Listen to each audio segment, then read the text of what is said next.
Alrighty, yo, what's going on, everybody? It's your boy, Mr. DDG94. Back with a reaction video today. We finna react to how TNA lost AJ Styles forever. This shit needs to be studied for real, though. This shit really needs to be studied. How TNA lost their greatest fucking. How TNA lost a Michael Jordan. AJ Styles is TNA's Michael Jordan, no matter how you feel about it. I know a lot of people may say Kurt Angle, but nah. Kurt Angle more like a LeBron to TNA.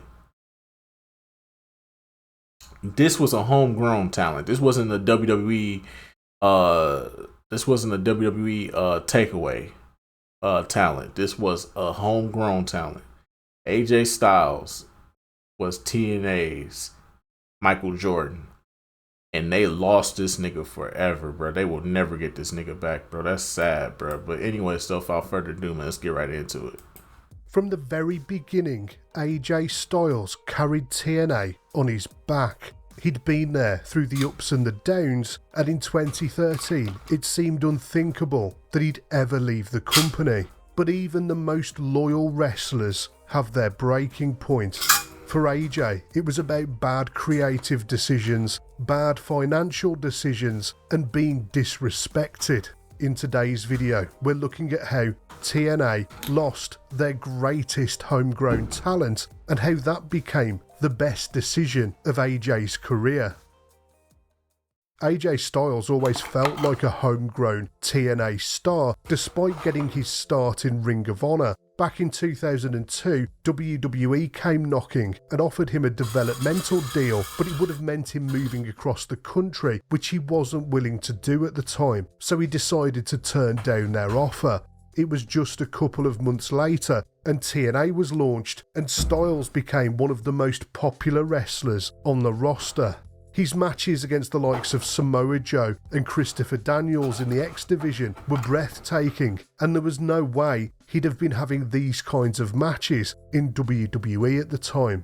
As TNA continued to grow, so did AJ's career. He was now a legitimate main eventer, one of the very few that TNA ever managed to produce. Even when the company started splashing out on ex-WWE stars, the real TNA fans saw him as their guy. He was the homegrown talent who'd been there from day one, and he'd stuck with them through thick and thin.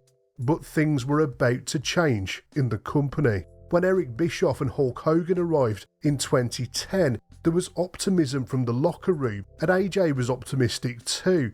After all, these were the guys that helped turn WCW into a beast in the 90s. But as they started to make changes, it quickly became clear that Hogan and Bischoff were going to do more harm than good. The first sign of trouble was the decision to replace TNA's iconic six-sided ring. Bischoff thought that the ring should be four-sided because it looked more professional, but the fans totally disagreed with that decision. And AJ agreed with the fans that the six-sided ring was different and something that was totally unique from WWE. Hogan and Bischoff then started bringing in more ex-WWE stars. Jeff Hardy, Rob Van Dam, Ric Flair, and plenty of others signed on for an Well, the Hardy and Rob Van Dam one wasn't bad, but Ric Flair was just like, what the fuck? easy TNA paycheck. These big names were meant to bring attention to the product, but in doing so, they pushed aside the original TNA talent. And for Yeah, that was the problem. That was the problem right there. Some of these guys that you were bringing in, they got star power, so it's like you gotta go with them.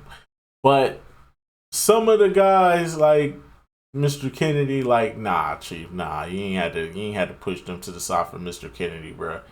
Like, don't get me wrong, he had good aura in WWE. It's just nah, he had good aura around him. He just wasn't popping like that though. Fuck out of here. AJ, this was going to negatively affect him. In April 2010, he lost the World Heavyweight Championship to Rob Van Dam. RVD had only recently joined the company, and Styles was seriously pissed off with the decision, and what pissed him off more than losing the belt was the fact that there was no storyline reason for the match to happen. RVD simply showed up and beat Jeff Hardy to become the #1 contender, and then he beat AJ for the title. It was a decision by Eric Bischoff that spelled out that he had no faith in AJ as a main eventer, and what happened next proved that point. I think Eric Bischoff never watched TNA a day in his fucking life. You gotta remember, he was brought on by Hulk Hogan. Eric Bischoff didn't even want to fucking do this. He didn't even want to come to TNA. So therefore, that lets me know that he wasn't even looking at TNA. I think Hulk Hogan was like, nah, I gotta bring you in. No, brother, gotta bring you in, brother. We gotta do this together, brother. Just like the good old times. WCW, brother. This is our chance at the comeback. Alright, brother. Nah, fuck that. Hulk Hogan, we coming for you, nigga. Bischoff thought that Styles lacked character and needed a proper gimmick, but instead of letting him develop on his own or come up with an idea that suited him, they paired him with Ric Flair. As Flair aligned himself with AJ, it quickly became clear that he wasn't just going to be his manager. AJ had to cosplay as the Nature Boy, and he had to start dressing like him and adopted some of his mannerisms. They even made the suggestion to dye his hair blonde, but thankfully that was vetoed. But AJ went along with it and tried to make the best of the situation. Bischoff saw this as a way to elevate AJ's character, but it felt really forced and the fans didn't take to it. And that's not a knock on AJ, by the way. He didn't need to be Ric Flair. Styles had his own kind of charisma, as we'd see many years later in WWE. Flair went on to form a Four Horsemen knockoff called Fortune, which meant that Styles had to carry on playing the Nature Boy for over a year. Eventually, Fortune came to an end, and Styles was allowed to go back to just being himself for a few months. AJ just didn't like all of the changes that were being made to the company, and Bischoff was making some truly terrible creative decisions at the time, and one of his worst ideas was a storyline that wouldn't have been out of place in a daytime soap opera. This mess of a storyline began with Christopher Daniels and Kazarian revealing that AJ was having a secret affair with TNA president Dixie Carter. Enter Claire Lynch, a character presented as a drug addict that AJ was helping to recover. But Daniels and Kazarian claimed that not only was AJ romantically involved with Claire, but he was also the father of her child. AJ was now stuck in a love triangle where he had to deny fathering the baby of a crack addict. It didn't help that the woman they cast as Claire seemed to be the worst actress in the world. And things got even worse when AJ was forced into wrestling for the right to a paternity test. If only the paternity test was on a pole, this would have resembled WCW in the year 2000. This story dragged on for months, and it really tested the fans' patience. Well, the fans who hadn't already turned off the TV anyway. The actress playing Claire's performance was so bad that fans... Yeah, I was done with TNA once I saw this. Once I saw this, I was like, okay, I'm done here. I'm good. TNA. You can have it. You can have it. You can have it. TNA, you can have it. Hulk Hogan, we coming for you, nigga. Cause I swear to God, I'm looking at I was watching TNA. I was just sitting there like, can somebody please tell me what the fuck is going on? I don't know. I'm reading headlines after headlines. What the fuck? That's really what the fuck I want to know. What the fuck is going on? I was done with TNA. I was done with TNA at this point. I was like, yep, I'm done here. Hear me and hear me good, nigga. I'm here to double down. That shit is a 2-pack of ass. The fuck are you talking about? That shit stinks. Once this storyline came about, I was done. I didn't even finish this storyline. I just quit. I said, enough is enough. Enough is enough. TNA, you gonna rue the day you did this shit to your MVP. TNA, you gonna rue the day that you did this. And started digging into her real identity, which led to her getting harassed online. The harassment got so bad that she quit the company, and so the storyline was dropped. Damn. Considering the fact that the majority of wrestling fans are men, then why would they be interested in watching soap opera nonsense like this? It went to prove that Eric Bischoff was totally out of touch with what wrestling fans wanted to see, and it also spoke volumes about how he didn't understand who AJ Styles was as a performer. And among the fans, it's remembered as one of wrestling's biggest pieces of wrestle crap. Even the fans who never watched TNA heard about this nonsense. By 2013, it was clear that AJ's relationship with TNA was on thin ice. Years of poor creative decisions and being sidelined in favour of ex-WWE stars had left him feeling frustrated and alienated. But if the creative mishandling wasn't bad enough, what came next was the final nail in the coffin. They asked him to take a 60% pay cut. AJ had been the beating heart of the company since the very start. He was the guy who carried the company through thick and thin. He was the ultimate company man, and now, after more than a decade of loyalty, they asked him to take a 60% pay cut. I beg your pardon? It was an insult. TNA's financial problems were no secret at this point. Hogan and Bischoff had driven the company into the ground with their various decisions, and the fact that the company had been throwing money at ex-WWE stars for the last few years, which did nothing to grow their audience, by the way. Meanwhile, the guy who helped build the company was given a low-ball offer on his new contract. But this wasn't just about the money, it was about respect, or, in this case, a lack of it.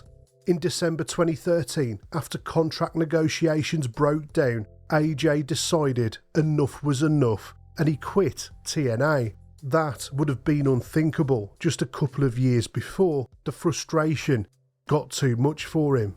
There was a spot waiting for him in Japan, and he knew that over there they'd treat him with respect and pay him what he was worth. By all accounts, Styles had a great run over in New Japan Pro Wrestling, but after a couple of years, it was time for him to come home. Both Bischoff and Hogan were now long gone from TNA, and out of loyalty to Dixie Carter, he briefly considered going back. But just like in 2002, WWE came calling again. It was Triple H on the end of the phone, and AJ knew that Triple H was willing to go to bat for smaller wrestlers on the roster. This time it just felt right. He signed the contract and joined the company. He debuted for WWE at the Royal Rumble in 2016, and he's had a phenomenal run there so far. In an interview in 2016, AJ said that he didn't shed a single tear when he left TNA, and that's kind of sad to hear when you consider the history that he had in that company. But eventually they just ground him down. In the end, leaving there was probably the best decision he ever made. Hey, this goes to show, man, you can't stay loyal to everything forever, man.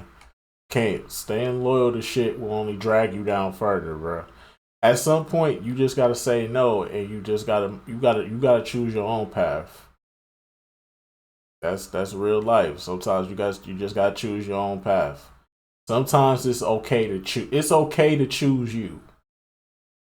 If there's anything to take in life, always choose you first. Don't never choose nobody else. Don't never try to be a company man.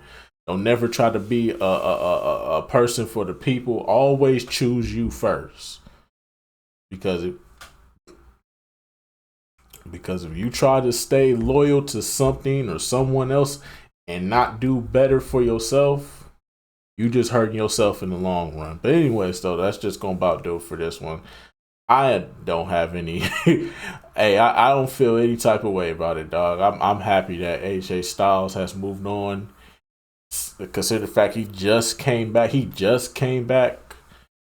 He just came back to face Carmelo Hayes. So yeah, I'm just happy that he in a better place, man. I'm just happy in a better place and in a better situation where he feel comfortable and he feel happy and he can do what he want to do and just do his thing, Hey, I'm happy for him anyway. So that's just gonna about do it for this one, man. I will see you all in the next video. Till then, peace out.